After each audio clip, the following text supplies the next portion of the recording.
El pulso del Papa, desde Ciudad del Vaticano. Servicios informativos de Ver y Creer.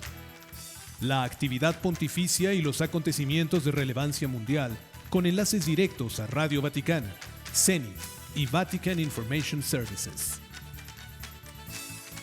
El pulso del Papa, desde Ciudad del Vaticano. Servicios informativos de Ver y Creer.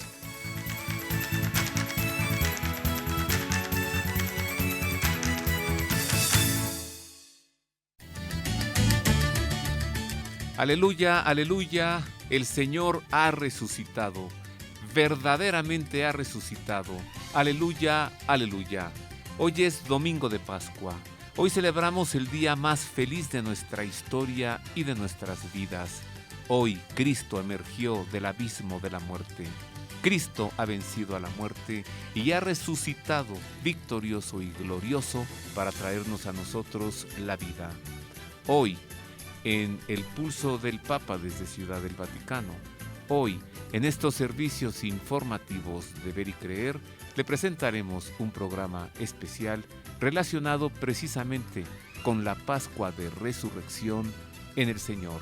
Así que, quédese con nosotros, acompáñenos hoy, la Pascua de Resurrección.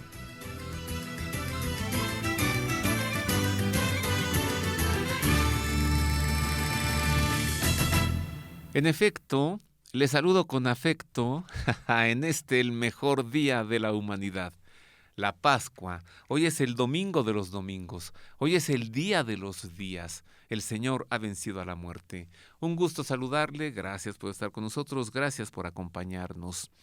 Revisaremos hoy los acontecimientos celebrados durante esta Semana Santa.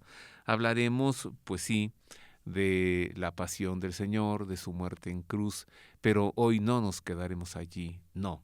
Hablaremos también de la resurrección y tendré también el gran gusto de conversar aquí en el estudio. Tendré el privilegio de entrevistar a Adolfo Orozco. Él es físico, investigador de la UNAM y también es presidente del Centro Mexicano de Sindonología, y hablaré con él precisamente sobre este tema, la Pascua de la Resurrección. Comencemos entonces. Vamos a recordar los acontecimientos. Lo ocurrido no el domingo de hoy, el domingo de la semana pasada. La entrada mesiánica a Jerusalén. Recordemos que la gloria de este mundo es transitoria, que te reciben un día con aclamaciones y con cantos y 5 días después están pidiendo tu muerte. Así es la gloria de este mundo. ¿Qué nos dice el Evangelio en torno a esta entrada mesiánica de nuestro Señor? En aquel domingo de Ramos, este es el texto.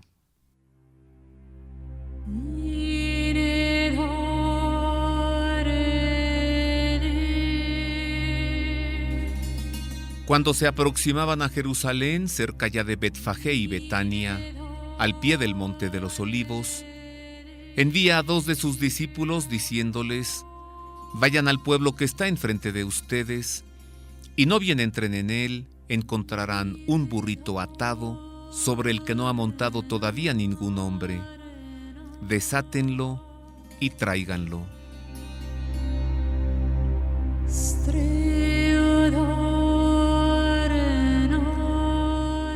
Traen el burrito donde Jesús. Echaron encima sus mantos y se sentó sobre él. Muchos extendieron sus mantos por el camino, otros follaje cortado de los campos. Los que iban delante y los que le seguían gritaban: ¡Hosana!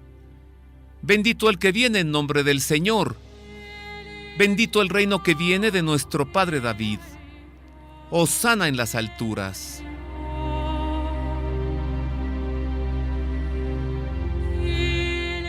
Y entró en Jerusalén, en el templo, y después de observar todo a su alrededor, siendo ya tarde, salió con los 12 para Betania.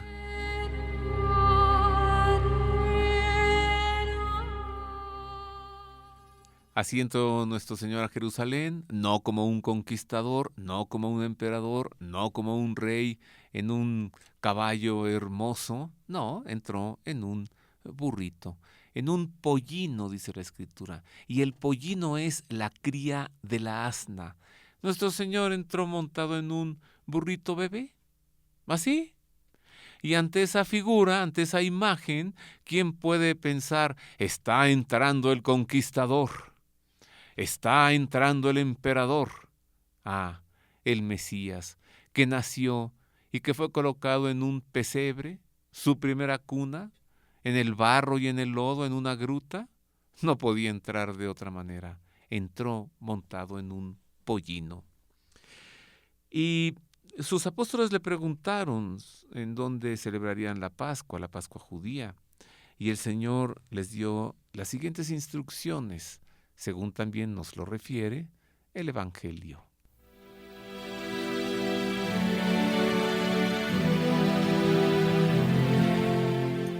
El primer día de los ácimos, cuando se sacrificaba el Cordero Pascual, le dicen sus discípulos: ¿dónde quieres que vayamos a hacer los preparativos para que comas el Cordero de Pascua?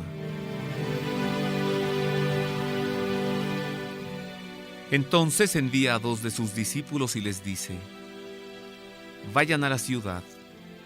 Les saldrá al encuentro un hombre llevando un cántaro de agua. Síganle, y allí donde entre, digan al dueño de la casa: el maestro dice, ¿dónde está mi sala donde pueda comer la Pascua con mis discípulos? Él les enseñará en el piso superior una sala grande ya dispuesta y preparada. Hagan allí los preparativos para nosotros.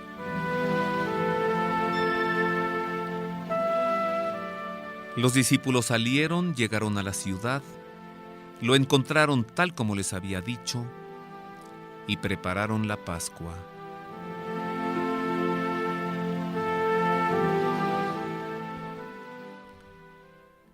Y luego celebraron la Pascua. Le llamamos coloquialmente la Última Cena. Se desarrolló en un lugar conocido como el Cenáculo, en la ciudad de Jerusalén, dentro de las murallas de Jerusalén. Allí, sobre unas mesas llamadas triclinio, mesas bajas de cultura grecorromana, allí se desarrolló la Última Cena. Y tomado de mi libro Reliquias de la Pasión, Muerte y Resurrección del Señor, le entrego esta nota, mire, que nos habla precisamente sobre esta mesa de la Última Cena, cuya reliquia, por cierto, se conserva en nuestro mundo, en la Basílica de San Juan de Letrán, en la urbe. En la Basílica de San Juan de Letrán, catedral de la diócesis de Roma, madre y cabeza de todas las iglesias de la ciudad de Roma y del mundo, se encuentra un importante fragmento de la mesa sobre la que se colocaron al centro los elementos de la cena de Pascua, la última cena en que Jesús instituyó la Sagrada Eucaristía con su cuerpo en el pan y su sangre en el vino. Esta reliquia está colocada en el retablo de la capilla del Santísimo Sacramento de la Basílica, enmarcada en oro y embellecida con un sobrerrelieve también de oro que muestra la representación iconográfica de la Última Cena del Señor. Según refiere la beata Ana Catalina Emmerich, en las visiones y revelaciones con las que Dios la obsequió, pudo ver el orden en el que se colocaron los discípulos en esta mesa. A la derecha de Jesús estaban Juan, Santiago el mayor y Santiago el menor. Al extremo de la mesa, Bartolomé, y a la vuelta, Tomás y Judas Iscariote. A la izquierda de Jesús estaban Pedro, Andrés y Tadeo. Al extremo de la izquierda, Simón, y a la vuelta, Mateo y Felipe. La mesa de la Última Cena, triclinium, en latín triclinio, en español.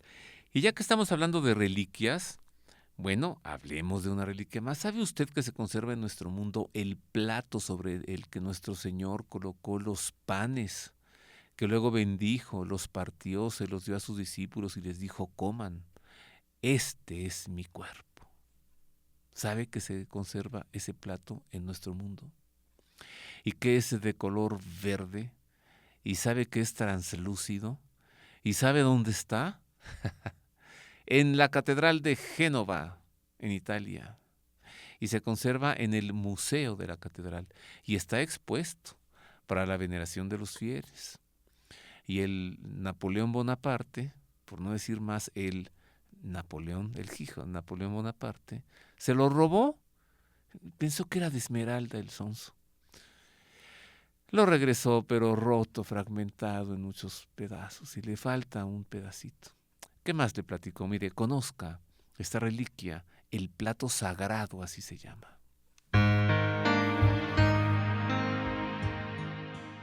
El plato sagrado sobre el que nuestro Señor partió el pan durante la última cena en la institución de la Eucaristía, conocido también como el Sacro Catino, es de color verde, de forma hexagonal con dos pequeñas asas. Mide 32 centímetros y aunque durante muchos años se pensó que era de esmeralda, en realidad es de cristal bizantino. Durante la primera cruzada en la toma de la ciudad de Cesarea, en mayo del año 1101, los genoveses encontraron la reliquia en un antiguo templo edificado por Herodes, de donde fue rescatada y llevada a Génova por Guillermo Embriaco, cónsul del ejército genovés. Durante la conquista de Génova por parte de Francia en 1806, Napoleón Bonaparte se adueñó de la reliquia y la llevó a la Biblioteca Imperial de París, donde fue sometida a examinación por la Academia de Ciencias, examen que determinó su elaboración a base de pasta de vidrio, por lo que fue devuelta a Génova el 14 de junio de 1816, pero fracturada en 10 partes y con un trozo faltante del que se ignora su localización. En 1908 fue objeto de una primera restauración y luego, en 1951, se le practicó una segunda para colocar el borde y un armazón a fin de brindarle mayor sostén a las piezas rotas. Esta misma reliquia, el plato sagrado o Sacro Catino, en el que San José de Arimatea también recogió la sangre que brotó del costado de Cristo en la cruz, se encuentra expuesta para su veneración en el Museo del Tesoro de la Catedral de San Lorenzo, en la ciudad italiana de Génova.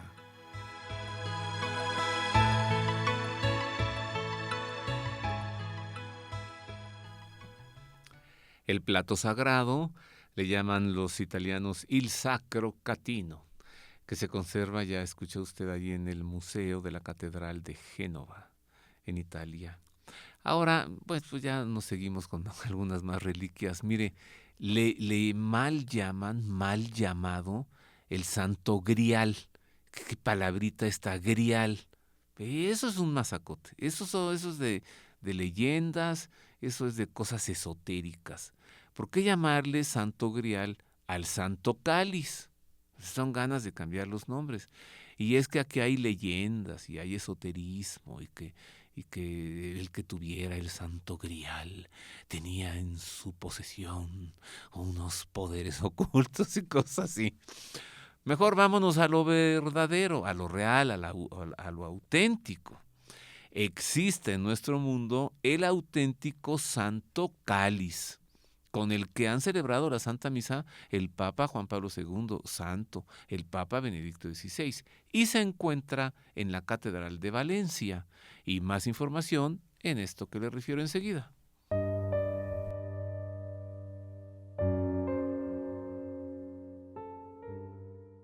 El Santo Cáliz de la Última Cena del Señor es de forma semiesférica perfecta, de una sola pieza tallada en ágata cornalina traslúcida, una piedra semipreciosa de procedencia oriental.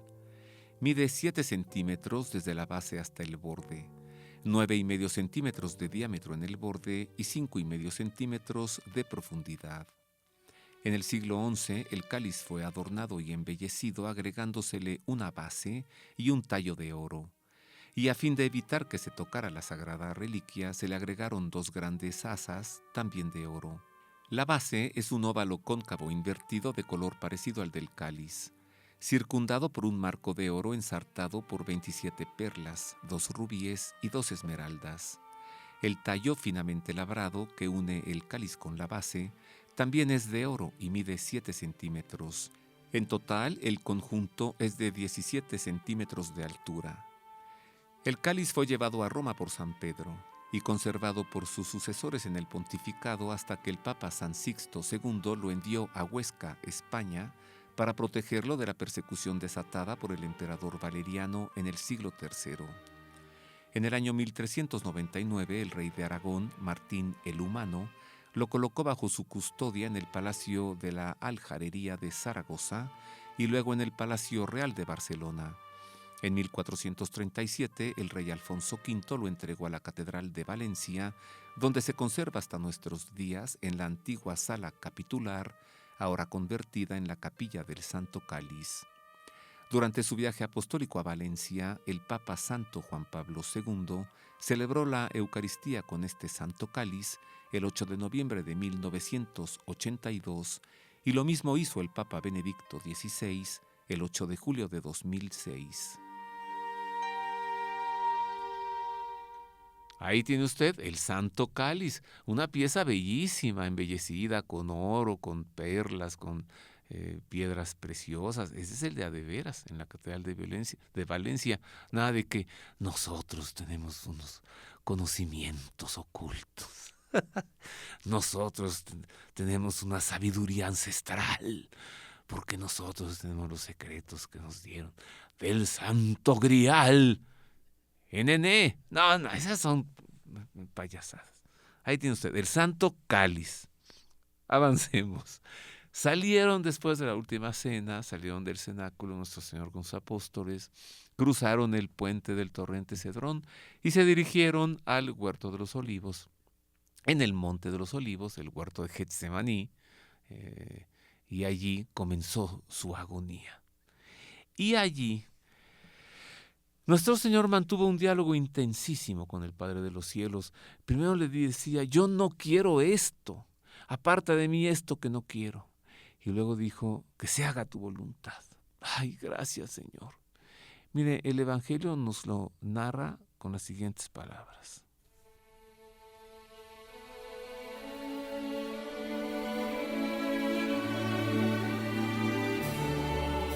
Van a una propiedad cuyo nombre es Getsemaní y dice a sus discípulos, siéntense aquí mientras yo hago oración.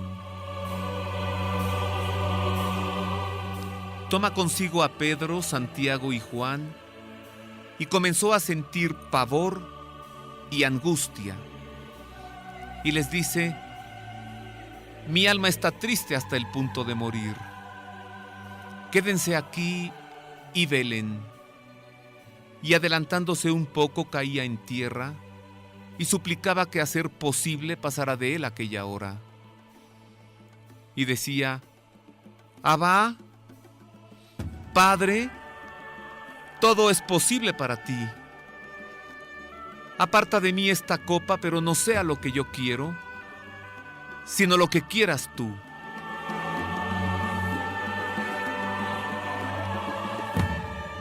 Viene entonces y los encuentra dormidos y dice a Pedro, Simón, ¿duermes?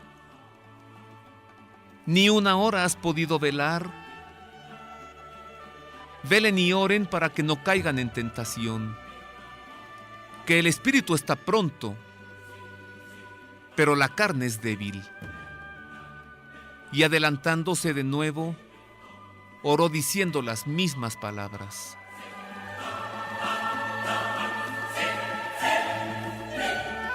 Volvió otra vez y los encontró dormidos, pues sus ojos estaban cargados. Ellos no sabían qué contestarle.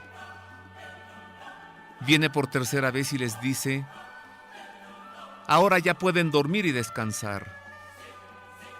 Basta ya. Llegó la hora.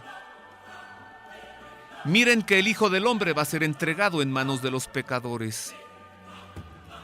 Levántense. Vámonos. Miren, el que me va a entregar está cerca.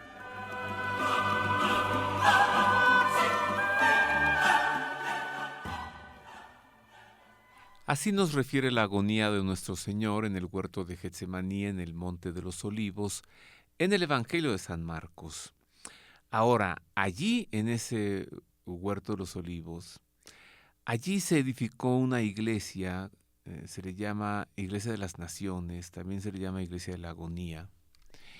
Y junto a esta iglesia hay varios olivos, de los que, pues, con certeza, porque además se han hecho análisis botánicos, pues son los que han continuado o los que han surgido a partir de los olivos originales cuando nuestro Señor estuvo allí. Son unos olivos centenarios que tienen 2000 años. Claro, no los que están allí, pero sí se han analizado por debajo de la tierra, en el subsuelo. Los troncos del subsuelo, las raíces, sí son milenarias. Entonces, estos olivos, digamos, pues proceden de los olivos originales.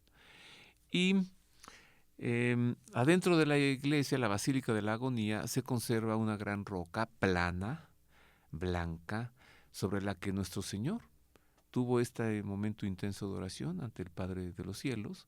Es considerada una reliquia de nuestra fe, esa roca, y se le llama Piedra de la Agonía, y enseguida le hablo de ella. Conózcala.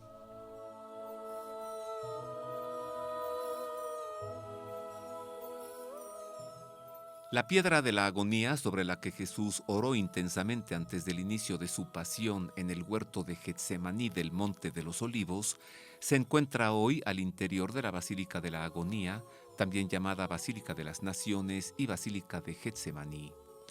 Esta roca, que quedó empapada por las lágrimas y el sudor de sangre del Señor, se encuentra cercada por una corona de espinas de bronce adornada con cálices, golondrinas y palomas de alas abatidas. El primigenio santuario, edificado entre los años 300 y 380, fue destruido por los persas en el año 614, reconstruido por los cruzados y nuevamente destruido por los sarracenos en 1219. La actual basílica se edificó entre 1919 y 1924 sobre los cimientos de las dos primigenias iglesias, la bizantina del siglo IV, derruida por un terremoto en el año 746, y la que construyeron los cruzados en el siglo XII y que tuvieron que abandonar a su salida de Tierra Santa en 1345. La actual basílica, que forma parte de la custodia franciscana en Tierra Santa, presenta una fachada de aspecto bizantino compuesta por 12 columnas y rematada por un gran mosaico que muestra a Jesucristo como puente entre Dios y la humanidad. Los cristales de las ventanas, hechas de alabastro azulado purpurino translúcido, produce un efecto místico de serena oscuridad hacia el interior de la iglesia.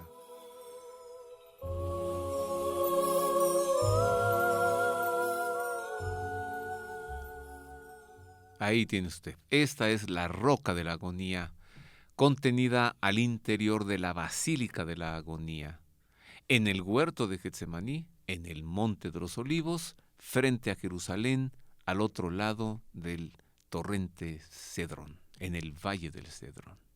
Hacemos una pausa, queridos amigos, en este programa especial, en la Pascua de Resurrección, y al regresar tendré el gusto de conversar aquí en el estudio con el gran, con el ínclito, con el conspicuo, y todos los elogios que diga de él son cortos y son pequeños.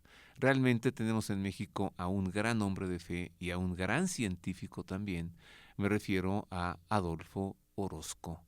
Conversaré con él en torno a este tema, la Pascua de Resurrección. Y, muy interesante, porque tendremos como principal fuente informativa la sábana santa, que cubrió el cuerpo muerto del Señor, y cuando Él resucitó, el lienzo todavía lo cubría. Y al resucitar quedó plasmada allí la imagen de nuestro Señor. Habrá surgido de su cuerpo una gran energía que provocó que se formara esa imagen. ¿Es posible? Pero que la sábana está llena de sangre, es cierto. Y que es sangre humana, está demostrado, y que es sangre humana tipo AB, está comprobado. Todo esto y más, queridos amigos, después de esta pausa, platicaré con Adolfo Orozco, la Pascua de Resurrección. Póngase en contacto con nosotros a través de nuestro correo electrónico elpulsodelpapa@pericreer.com.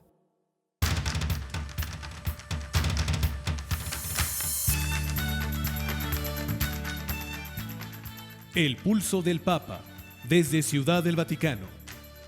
Servicios informativos de Ver y Creer.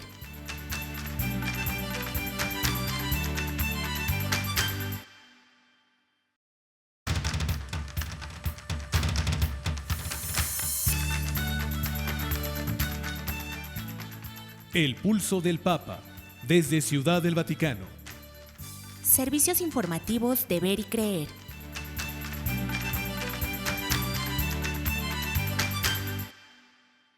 Queremos conocer su opinión. Contáctenos en nuestro correo electrónico elpulsodelpapa@vericreer.com. Ya estamos de regreso en los servicios informativos de Ver y Creer. Hoy, ya se dio cuenta, no hay noticias en este programa, porque hoy le estamos entregando a usted un programa especial en torno a la Pascua de Resurrección del Señor, Pascua que celebramos en este domingo. En este programa, hecho con mucho cariño para usted, en este programazo. Y digo programazo porque ya está aquí Adolfo Orozco, presidente del Centro Mexicano de Sindonología. Él, un gran estudioso y promotor de la Sábana Santa, la reliquia de las reliquias, y también él es un científico físico con especialidad en geomagnetismo y también investigador de la Universidad Nacional Autónoma de México. Así que en Adolfo Orozco, en su persona, se juntan la ciencia y también la fe. Bienvenido, querido Adolfo. Gracias, Roberto. Mucho gusto estar contigo en este día tan feliz para todos los cristianos, en el cual se cumple la promesa de Cristo de vencer a la muerte y resucitar y mostrarnos el gran premio que será para nosotros si nos mantenemos fieles a su mensaje. Ay, que así sea.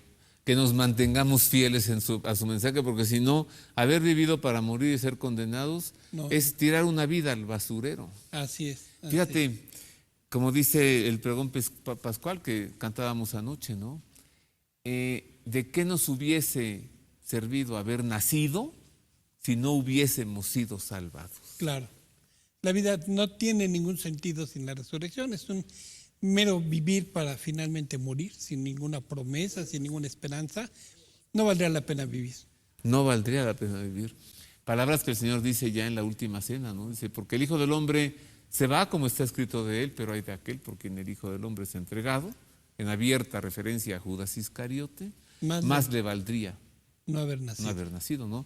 Lo que nos habla de que efectivamente Judas se condenó. Así es. No lo condenó Jesús, se condenó él solito. Claro, es más, se condena finalmente porque no cree que pueda ser perdonado, duda de la misericordia de Dios y por eso es que se suicida pensando que la misericordia de Dios es finita, sin tomar en cuenta que su misericordia es infinita y que siempre que nosotros nos acerquemos a Él seremos perdonados y mereceremos finalmente el premio, como aquellos que son llamados incluso en la última hora y les paga igual que a los que llegaron en la primera hora. Ándale, claro, es cierto. Y mira cómo Dios lo que quiere es que todos nos salvemos. Claro. Y para ello ya no sabe qué hacer, ¿no? Se tuvo que hacer hombre y venir y ponerse en manos de su criatura y morir clavado en una cruz y escarnecido y ya no sabe qué hacer para salvar. Claro. Mal se vería Dios si nos hubiera creado para morir eternamente. Mira. Como tú lo dijiste, nos creó para ser merecedores de la vida eterna. Claro, ya depende de nosotros hacer el esfuerzo. Que nos pide el esfuerzo, no nos pide otra cosa, nos pide que hagamos la lucha. Que finalmente lo que nos falta, su misericordia lo completará. Mira, nos pide querer. El que quiera salvarse, se salva. Exactamente. Y el que no, pues tristemente, no. Pero será porque no quiso. Así que hoy comienza una celebración de un día que se prolonga por 50, querido Adolfo. Pero mira cómo venimos de la tristeza, que es la cuaresma, ¿no? La abstinencia, el ayuno, la penitencia. Y ahora estamos en la fiesta de las fiestas.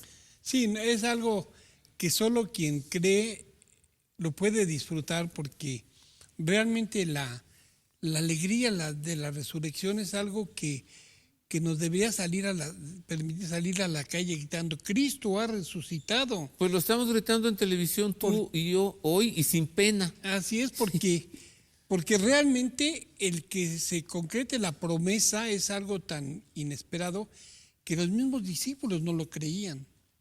Estaban todos tristes, asustados, pensando que su maestro pues había muerto. El mismo Juan, aun cuando encuentra la sábana santa, los lienzos caídos, y nos dice que recuerda la promesa de la resurrección, al encontrar los lienzos caídos en la tumba, de todos modos en la noche, cuando están reunidos en el cenáculo, están dudosos, y cuando se aparece Cristo les tiene que decir: soy yo verdaderamente, tóquenme, denme algo de comer para que vean que no soy un fantasma. Los muertos no comen, Adolfo. Los muertos no comen. Entonces ellos mismos no querían reconocer lo que tenían enfrente. ¿Sabes quién estaba preparado para ver a un hombre vivo después de haberlo morir de manera tan cruenta? Ellos estaban preparados para ver a Cristo muerto, punto. Aquí se acabó todo. Y lo ven resucitado y no lo pueden creer, ¿tú lo has dicho? Así es. Y no lo creo, dice Tomás. Pues ven acá. Para que creas, ¿no? Mira, no me temes. Sin embargo, yo creo que alguien sí sabía. María. Ajá. Yo creo que María, de algún modo, contra toda esperanza humana, sabía que su hijo, aunque pasó y vivió y sufrió su pasión y su muerte, que indudablemente fue una tragedia, yo creo que María sí tenía en su corazón la esperanza cierta de que iba a resucitar. Sí, y por eso no fue al sepulcro con las otras 3 mujeres. ¿Que la habrán invitado? Es posible, sí. Oye, vente, vamos a lavar el cuerpo de tu hijo. Miren, yo no tengo que ir. Mi hijo resucitó, lo dijo. Ajá. Es más, se dice, yo no sé qué estudios teológicos hay al respecto, que la primera aparición de Cristo resucitado fue a su madre. ¿Sí? ¿De dónde sacas eso? Lo leí ahorita, no recuerdo en dónde en particular, pero que lo más lógico era que se apareciera a su madre antes de aparecérsela a sus discípulos. Como decías, querido Adolfo, cumplió lo que había dicho. Así es. Tras de mi muerte, resucitaré. Destruid este templo y en 3 días lo restituiré. Así es, por eso la resurrección es el acontecimiento de la historia. Al menos para el mundo occidental ha marcado la historia en 2, antes de Cristo y después de Cristo, y de algún modo ha marcado todo el mundo. Pero aún así es triste que hay mucha gente que no quiere creer. No quiere creer porque dice, es que no se puede demostrar. Y pues la resurrección efectivamente no se puede demostrar porque es un hecho sobrenatural. Que un cadáver regrese a la vida y a la vida gloriosa y eterna, ya sin tiempo, es algo que está sobre la naturaleza. Porque recordemos que Cristo resucitó, se dice en las Escrituras, a varias personas, pero si usamos propiamente el lenguaje, no fueron la resurrección como tal, sino más bien la revivió. Cristo revivió a la viuda de Jairo, a la hija de Jairo, al hijo de la viuda de Naim y a su amigo Lázaro. Lázaro ya incluso olía mal, ya se estaba descomponiendo. Y lo regresa, pero lo regresa a la vida mortal. Son antelaciones, ¿no, querido Adolfo, de la resurrección? Como signos previos, ¿no? Es decir, yo tengo poder sobre la muerte y la vida es mía y me pertenece. Y se la doy y se la quito a quien quiera. O sea, así es. Son antelaciones, ¿no? Y hay más reflejos de lo que será el cuerpo glorioso resucitado. Por ejemplo, la transfiguración de Cristo en el monte. Cuando ante sus discípulos se vuelve radiante como el sol. Su cuerpo, su ropa brillaba como el sol. Y nos dicen los teólogos, es un adelanto del cuerpo glorioso de Cristo, que esta materia gloriosa brilla al estar en presencia de la gloria eterna, en presencia de la gloria. Entonces Cristo se transforma en el monte precisamente como un anticipo de este cuerpo glorioso. Lo mismo pasa cuando camina sobre las aguas.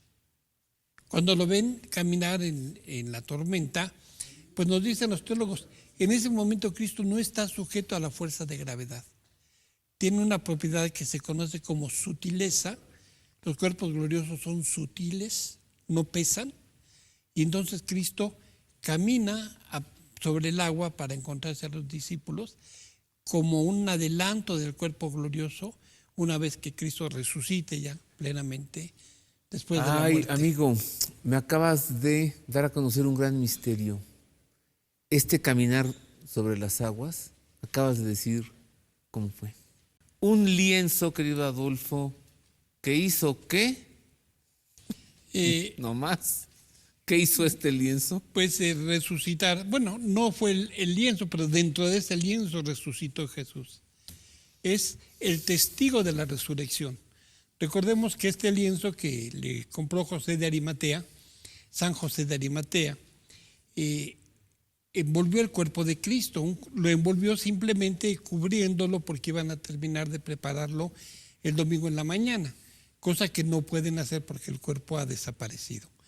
Pero ese cuerpo se impregnó de la sangre de Cristo una vez ya muerto, y en contacto con su cuerpo, parte de su sangre se transfirió a ese lienzo, y estaba en contacto con su cuerpo en el momento en que Cristo resucita. Es decir, que el cuerpo muerto de Cristo fue envuelto en este lienzo al que le llamamos Sábana Santa. Allí quedó muerto todo el sábado, y allí, envuelto en ese lienzo, allí resucitó. Ay, Adolfo, ¿qué tan posible es que el cuerpo que envolvió este lienzo, bueno, el original que está en Italia, haya sido el de nuestro Señor? Para saber qué tantas posibilidades hay, y le hablo al científico, de que la imagen que tenemos haya sido formada por la radiación durante la resurrección. Bueno, sobre la primera parte de qué tan seguros podemos estar de que es Jesús de Nazaret el que fue envuelto en esta tela, yo te diría que podemos decirlo al 100%. 100. Al 100% por una razón muy lógica y muy sencilla. Solo tenemos un personaje histórico que reúne todas las características que vemos en la Sábana Santa.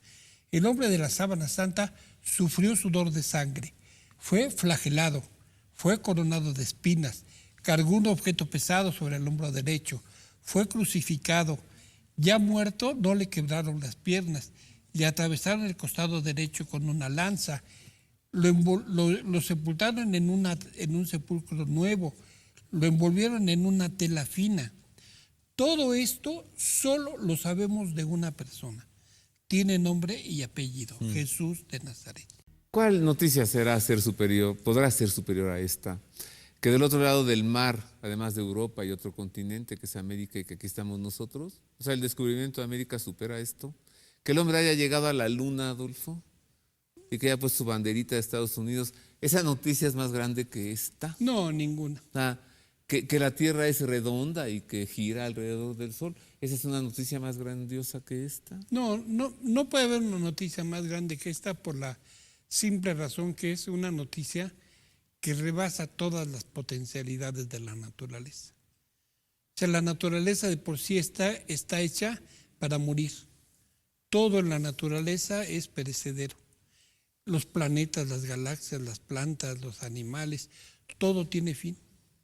Sin embargo, el cuerpo glorioso no tiene fin. El cuerpo glorioso, en presencia de Dios, en presencia de la Trinidad, ya tiene una vida eterna, ya está viviendo una plenitud incapaz de alcanzar en forma material, de modo que no hay ninguna noticia en el mundo natural que pueda sobrepasar la resurrección.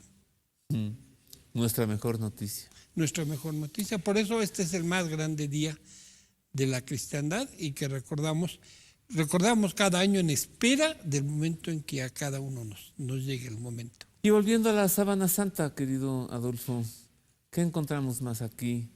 Hablándonos de la resurrección, además de la propia imagen.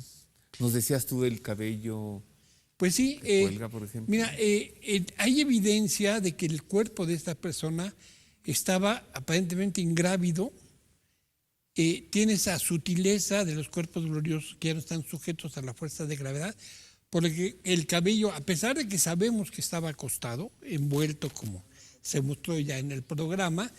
El cabello cae en una forma muy natural, la espalda no está aplanada, toda la imagen frontal tiene la misma intensidad que la imagen dorsal. Todo esto nos habla de un estado totalmente, llamémosle, no natural. Como flotando. Como flotando, ingrávido, o sea, sutil. Imposible explicar cómo se separa una venda de un coágulo sin romper los enlaces químicos, lo cual nos habla también de la agilidad de ese cuerpo glorioso, nos habla de esa radiación que graba la imagen. O sea, que si leemos la sábana santa con los ojos de la fe, estamos ante la resurrección de Cristo. Wow, yo me quedo con esas palabras. Estamos ante la resurrección de Cristo.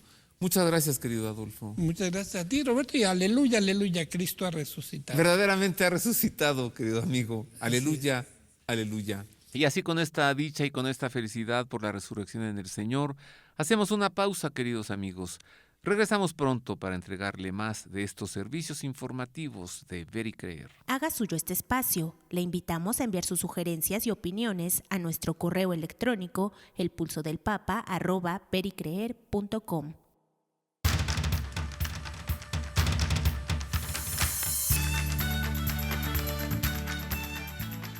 El Pulso del Papa, desde Ciudad del Vaticano. Servicios informativos de Ver y Creer.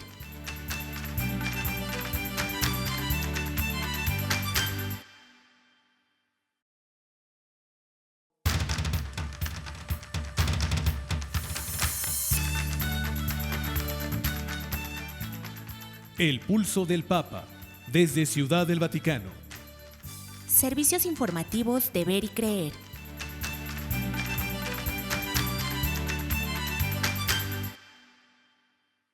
Siempre es grato recibir sus sugerencias y opiniones. Contáctenos a través de nuestro correo electrónico elpulsodelpapa@vericreer.com. Continuamos en Ver y Creer, los servicios informativos de Ver y Creer. Hoy, queridos amigos, con este programa especial en torno a la Pascua de Resurrección en el Señor, estamos recordando los acontecimientos vividos y celebrados durante esta Semana Santa y conozcamos qué es lo que nos dice el Evangelio en torno al injusto juicio de nuestro Señor Jesucristo ante su injusto juez, el prétor Poncio Pilato. Tomemos las palabras del Evangelio de San Marcos, que nos informa lo siguiente.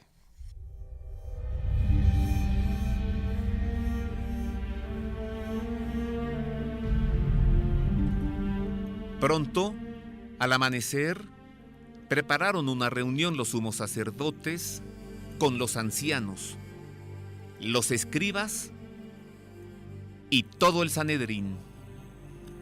Y después de haber atado a Jesús, le llevaron y le entregaron a Pilato.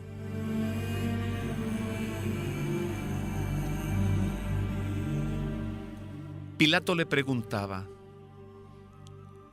¿eres tú el rey de los judíos? Él le respondió: sí, tú lo dices.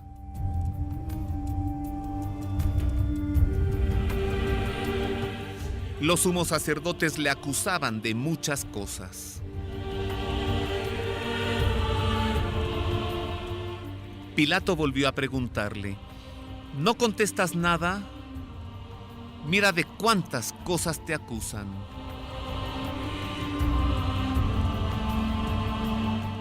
Pero Jesús no respondió ya nada, de suerte que Pilato estaba sorprendido.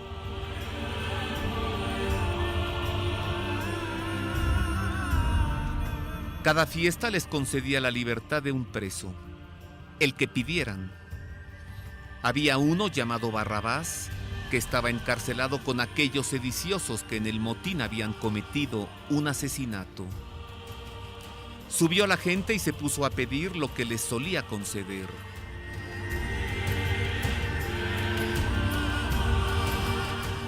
Pilato les contestó: ¿quieren que les suelte al rey de los judíos?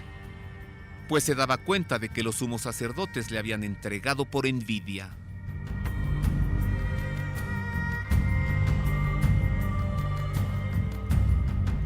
Pero los sumos sacerdotes incitaron a la gente a que dijeran que le soltase más bien a Barrabás. Pero Pilato les decía otra vez: ¿y qué voy a hacer con el que llaman el rey de los judíos? La gente volvió a gritar: ¡crucifícale! Pilato les decía: ¿pero qué mal ha hecho?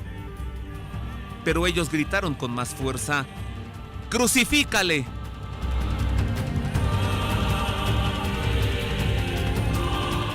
Pilato entonces, queriendo complacer a la gente, le soltó a Barrabás y entregó a Jesús.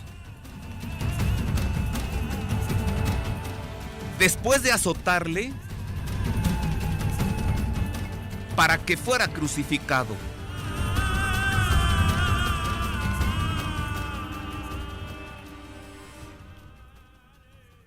Ay, el injusto juicio de nuestro Señor. Y este pretor Poncio Pilato, que pide una palangana para lavarse las manos, y que ese gesto ha quedado en nuestra cultura como una expresión que quiere decir: yo me desafano de este asunto. Lavarse las manos no forma parte de ningún juicio, no forma parte del derecho romano. Ese fue un ritual judío. Pilato hizo un rito judío de purificación, burlándose de la ley de la pureza, haciendo ironía de estos judíos que prácticamente lo obligaron a matar a un inocente. Pues en el judaísmo el ritual de purificación exige purificarse, que no lavarse, purificarse las manos. Eso hizo el pretor, ironizó ante ellos. Bueno, de allí nuestro Señor fue llevado al pretorio, el pretorio del pretor. Y ya fuera de todo lo del derecho romano, fue sometido a una serie de burlas por parte de la soldadesca romana. Ah, él es el rey, pues le falta su corona. Ah, él es el rey, pues le falta su cetro. Y de esto nos habla el Evangelio con las siguientes palabras.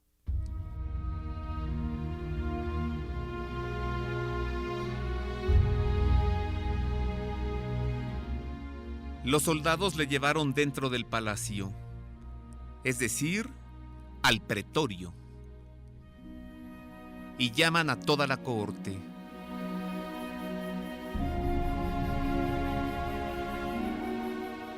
Le visten de púrpura y, trenzando una corona de espinas, se la ciñen. Y se pusieron a saludarle: ¡Salve, Rey de los judíos! Y le golpeaban en la cabeza con una caña. Le escupían y, doblando las rodillas, se postraban ante él.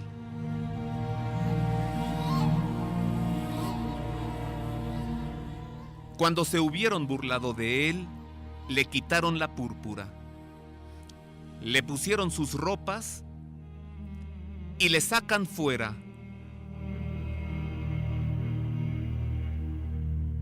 Para crucificarle.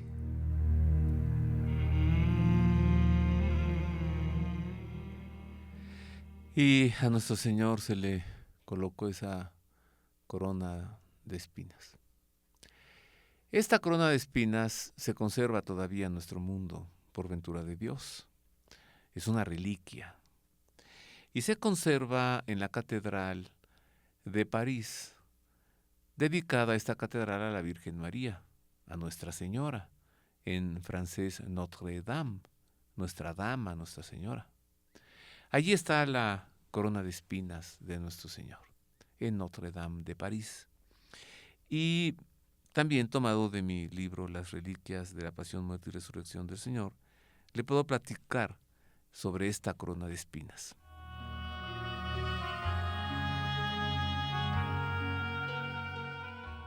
La corona de espinas de nuestro Señor consiste en varias ramas de zarza espinosa entrelazadas entre sí. Se conserva dentro de un relicario de cristal elaborado en 1896, rodeado por ramas y hojas hechas en oro del arbusto conocido como Sisyphus spina Christi. Mide 21 centímetros en su diámetro interior. La corona se conservó siempre en la Basílica de los Apóstoles en el Monte Sión, en Jerusalén, hasta el año 1053, cuando fue llevada a la Capilla de las Reliquias de Nuestra Señora del Faro, en el Palacio Bucóleon de Constantinopla por órdenes del emperador de Bizancio. En 1238 fue empeñada por Balduino II, emperador latino de Bizancio, para pagar un préstamo contraído con banqueros de Venecia. De común acuerdo con el emperador bizantino, el rey de Francia, San Luis IX, rescató la corona empeñada mediante un pago de 135,000 libras de oro, equivalente a la mitad del total anual de los gastos del reino. La corona llegó a Francia, trasladada y resguardada por los caballeros de la Orden del Temple en el año 1230. Fue recibida por San Luis Rey en la ciudad de Sens, quien la llevó despojado de su atuendo real y descalzo a la Catedral de San Esteban, mientras en París se edificaba la Sainte-Chapelle, especialmente para albergar la reliquia.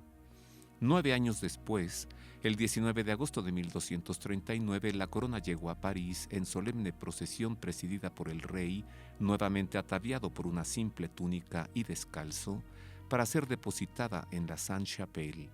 En 1791, a fin de protegerla del saqueo perpetrado por las hordas revolucionarias, la corona se resguardó en la iglesia de la abadía de Saint-Denis, luego en la Casa de la Moneda y después en la Biblioteca Nacional, hasta que en 1804 se depositó definitivamente en la Catedral de Notre-Dame de París, donde permanece hasta nuestros días bajo la custodia de los caballeros de la Orden Ecuestre del Santo Sepulcro de Jerusalén. Todos los viernes de Cuaresma a las 3 de la tarde y el Viernes Santo de las 10 de la mañana a las 5 de la tarde, la corona se presenta a los fieles devotos para su veneración.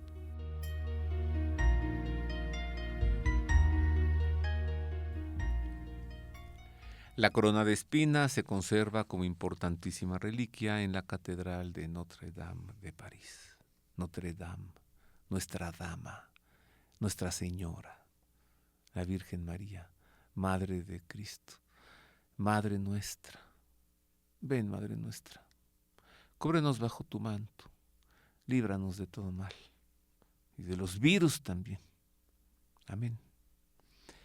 ¿Qué nos dice el Evangelio después de que nuestro Señor fue torturado con estos golpes, con estas bofetadas de la soldadesca, ya coronado de espinas, en esta imagen de nuestro Señor que podemos encontrar en tantas iglesias, que nos llena de ternura porque nos mira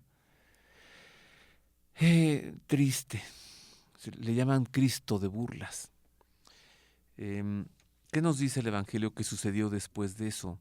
Fue conducido al monte, en el valle del Gólgota, al monte Calvario, fue conducido allí. ¿Y qué nos dice el Evangelio sobre este camino a la cruz, el Via Crucis, donde él se encontró con un hombre llamado Simón de Cirene, o Simón el Cireneo?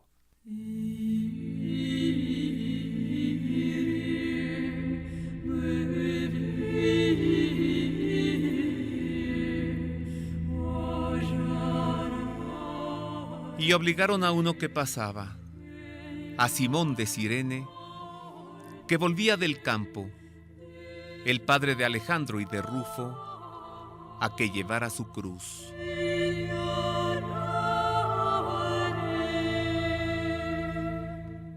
Le conducen al lugar del Gólgota, que quiere decir Calvario.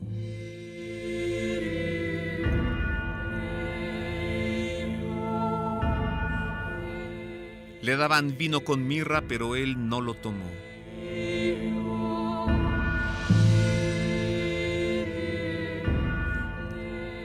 Le crucifican y se reparten sus vestidos, echando a suerte saber qué se llevaba cada uno.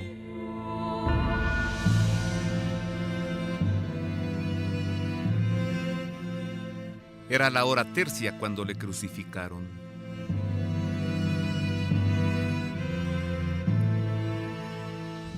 y estaba puesta la inscripción de la causa de su condena: el Rey de los Judíos.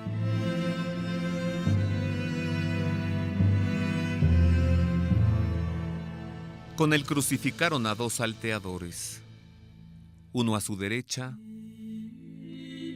y otro a su izquierda.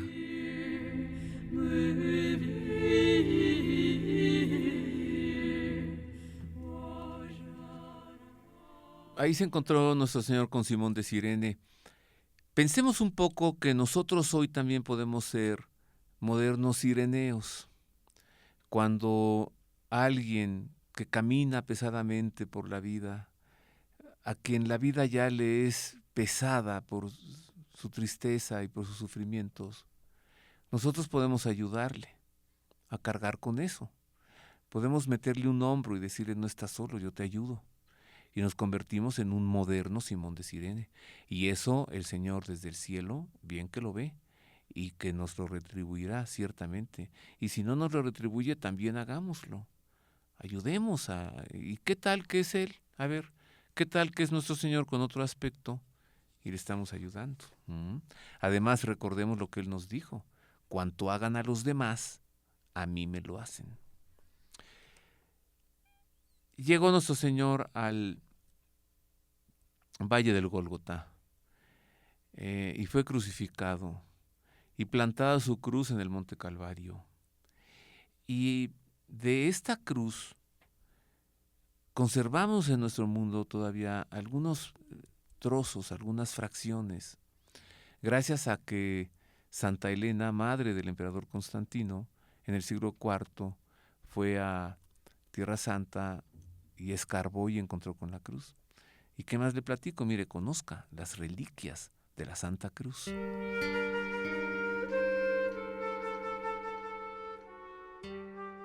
El hallazgo de la Santa Cruz de Nuestro Señor ocurrió gracias a la incursión que emprendió Santa Elena, madre del emperador Constantino, a Jerusalén tras la celebración del Concilio de Nicea entre los años 325 y 327.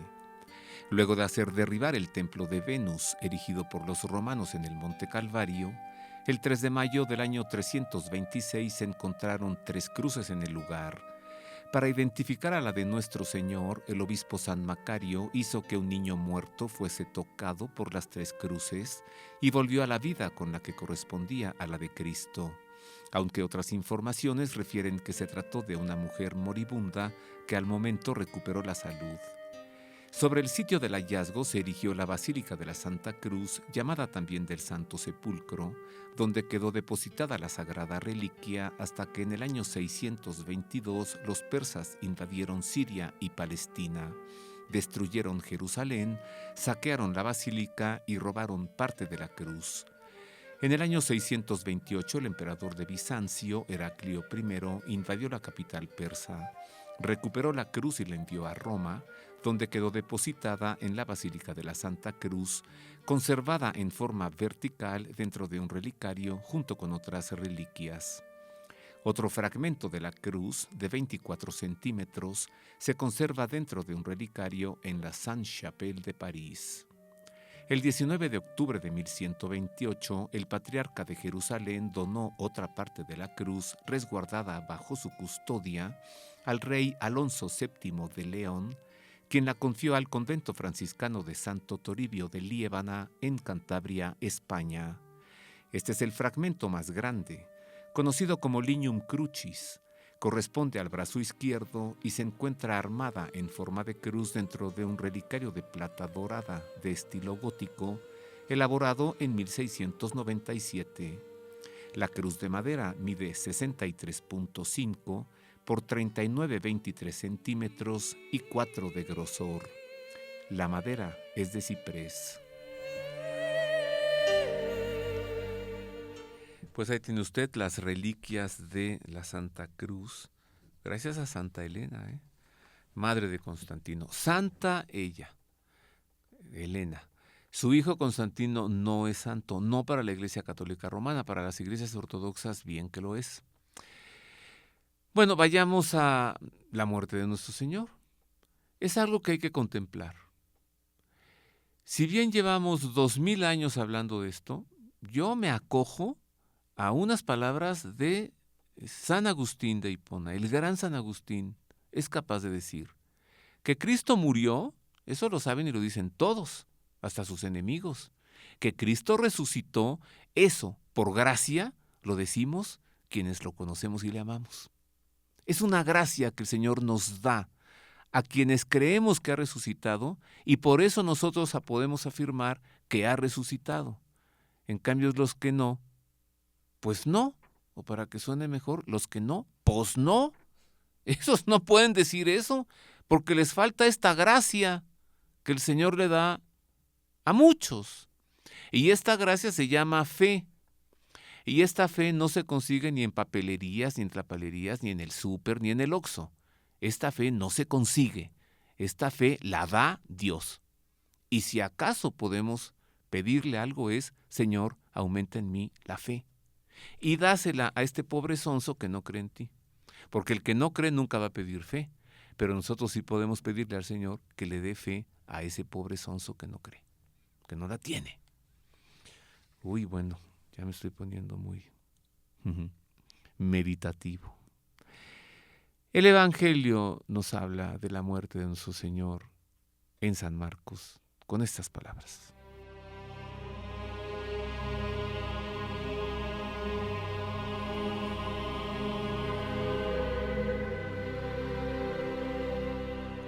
Llegada la hora sexta, hubo oscuridad sobre toda la tierra hasta la hora nona. A la hora nona gritó Jesús con fuerte voz: Eloí, Eloí, lema sabactani, que quiere decir: Dios mío, ¿por qué me has abandonado?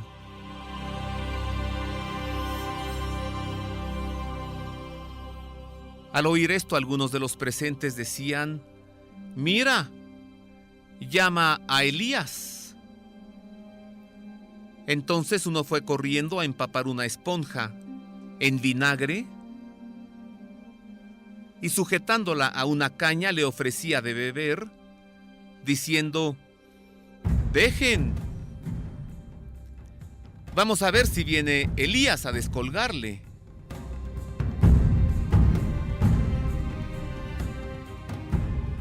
Pero Jesús, lanzando un fuerte grito,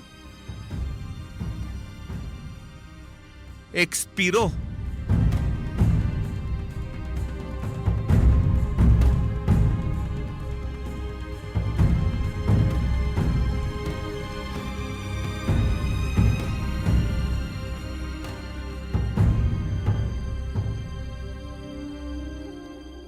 Y el velo del santuario se rasgó en dos, de arriba a abajo. Al ver el centurión que estaba frente a él, que había expirado de esa manera, dijo: verdaderamente este hombre era hijo de Dios.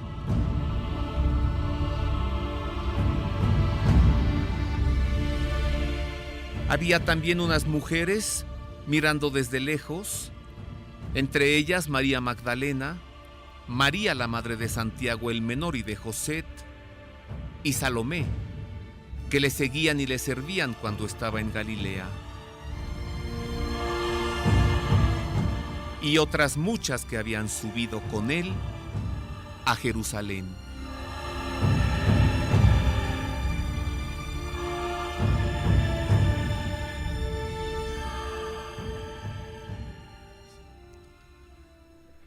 Ay, la muerte del Señor en cruz. Es dramático, ¿no? Como lo expresa San Marcos.